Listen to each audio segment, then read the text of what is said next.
Hey everybody, welcome back to my channel. It's time for another perfume review of a whole range. I love doing these videos and I know you guys love them too.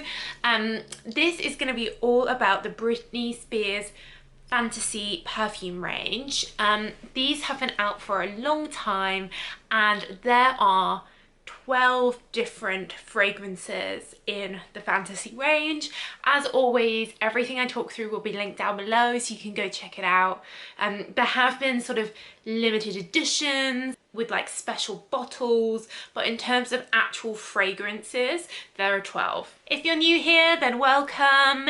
Do subscribe for lots of perfume content. I'd love to have you here and do let me know your requests. So let's get into it. So all the Fantasy perfumes are sweet perfumes. If you don't like sweet perfumes, then Britney Spears Fantasy is not the range for you. What I do have to say though is that they are quite good for the price. So it's easy to dismiss celebrity perfumes and just say, oh, rubbish, don't even bother smelling them. Some of them are actually quite good and can last for 3-4 hours, and if you can get them quite cheap, like £20, £30, it's actually quite good value for money rather than spending over £100 for a Chanel that might only last 3 or 4 hours. So the original Britney Spears Fantasy came out in 2005 and it is basically like a cupcake, smelling a cupcake. It's very like vanilla chocolate, white chocolate, really sweet like white icing, and then there's some slightly fresh fruity notes like kiwi in here, lychee, orchid, and a little bit of musk in the base, but the predominant fragrance note is like a sweet white chocolate cupcake. This was then followed by Midnight Fantasy, which I think might be my favourite. In fact, I actually own it here. This is like a syrupy plum, cherry, syrupy nighttime version of the original. And if you watch my channel a lot, you'll know that I really like syrupy fruits of the forest note, so this is like the perfect one for me. After the plum and the cherry, there's some vanilla-y, musky orchid in here to help make it last, but this could easily be like a YSL Black Opium or something similar, you know. Yes, it's sweet, but it's not sweet like a cupcake, it's sweet like syrup, and a lot of very expensive perfumes are like that. Think Bom Bom from Viktor and Rolf, you know. So this is, in my opinion, quite good value for money, and I think Midnight Fantasy is my favourite.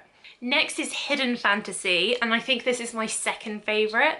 So this is like a sweet orange, so there's lots of like mandarin and orangey citrusy notes, but then the vanilla's there to make it sweet. There's sugar, but then there's amber in the base. There's a sort of like a lemon and verbenan smell to make it quite feminine. And then cloves and wood and some white floral notes sort of in the base, but not that strong. But it's predominantly like sugar and orange. Imagine like a candied orange or something.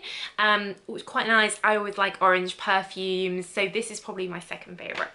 So Circus Fantasy is like the original, really sweet. It's a raspberry sweet. There's some very light fresh florals like peony, blossomy type fragrance notes, but predominantly it's like sugar, raspberry, and a little bit of blossomy perfume, but very sweet. This is probably the most youngest out of the whole range, I think. So good for someone who's a Britney fan who's perhaps quite young, and it's more similar to the original Fantasy than some of the other ones. Next we have Island Fantasy, which is the move into the tropical type fragrance. It's watermelon and it's citrus, and then you've got that sugary sweetness underneath. Red berries, tangerine, mandarin, and that musk base, but overall this is like a very holiday version, tropical, and that watermelon helps keep it fresh and helps calm some of the sweetness in here. So she then released a Naughty and Nice Fantasy version in a slightly different shaped bottle. So the Nice remix is quite similar to the original. It's very cupcakey and it's like a kiwi flavoured cupcake. So less of the white chocolate and more of the sweet kiwi cupcake. very innocent. I guess that's why it's the nice one.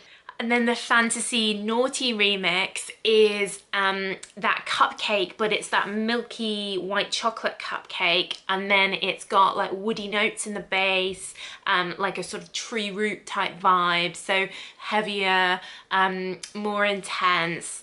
And that's why it's the naughty one, I guess. Next we have Rocker Femme. Now this is like blackcurrant dessert, blackberry dessert, like whipped cream with that blackberryness. You've got vanilla, but it's kind of a cashmere musky vanilla, and then you've got coconut as well. So this is probably more like nighttime with the coconut, and yes, it's got that sugariness of like whipped cream, but having the blackberry and having like the cashmere makes it a little bit more sophisticated, and I get why it's called the Rocker one, because this is probably a bit more edgy. Next we have Intimate, which is kind of like the brown sugar version of the original. So it's vanilla, imagine like caramelized brown sugar.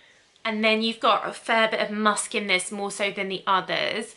And then there's some kind of ozony aquatic notes in here as well. So relatively simple and perhaps a bit cleaner than the others without any of those like fruity notes. It's just like a vanilla rather than a sugar. Next we have Maui Fantasy, which is absolutely those like Hawaiian tropical vibes. It's passion fruit, it's coconut, it's that white flower that you get in Hawaii. And then you've got the vanilla back again. You've got hibiscus, you've got orange blossom, so you've got all those kind of like tropical type flowers, but predominantly passion fruit and coconut. So you've got the sweetness of the coconut and the vanilla, of course, but it's like that deep sweetness, and the passion fruit again, yes, it's fruity, but it's not like a raspberry or a strawberry, it's more like a tropical fruit. So this feels very much like holiday hot climate type perfume. Next we have Fantasy in Bloom, which is basically like Japanese cherry blossom inspired, and that's what it smells like, except maybe a bit sweeter.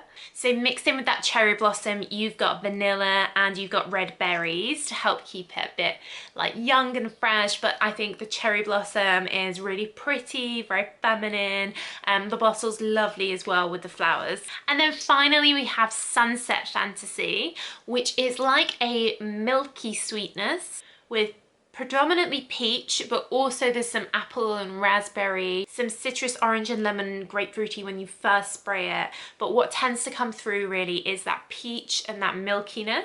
So kind of think like a peach flavored milkshake would be the way I'd describe this. Fairly light, good for hot weather, I guess sunset, good transition from day to night perfume. And yeah, I like the colours in the bottle as well. So that's my rundown of all the fantasies. In the links down below if you want to check them out. Yes, you can still get all of them, even though I know some of them are quite old now. Let me know if you've worn any of these in the past. I'm sure everyone has probably come and encounter with a fantasy perfume at some time, like especially if you're my age. Like I was a huge BRITNEY fan when I was like a young teenager, so of course I had to get the perfume, and I think she has made a huge amount of money from these perfumes. They're very successful, and one of the most successful celebrity perfumes of all time, probably second after the Elizabeth Taylor one, I think, which is, I think that's the most successful, but maybe she's like giving her a run for her money there. So there is a reason why these are still sold. There's a reason why there's so many of them. They do work, they are good value for money, they're fun, they're girly, and you know, it's BRITNEY, bitch. So thanks so much for watching. Don't forget to give the video a thumbs up if you enjoyed it, you liked it, and don't forget to subscribe for more of the same. But that's it. So thanks so much for watching, and I'll see you again real soon. Bye.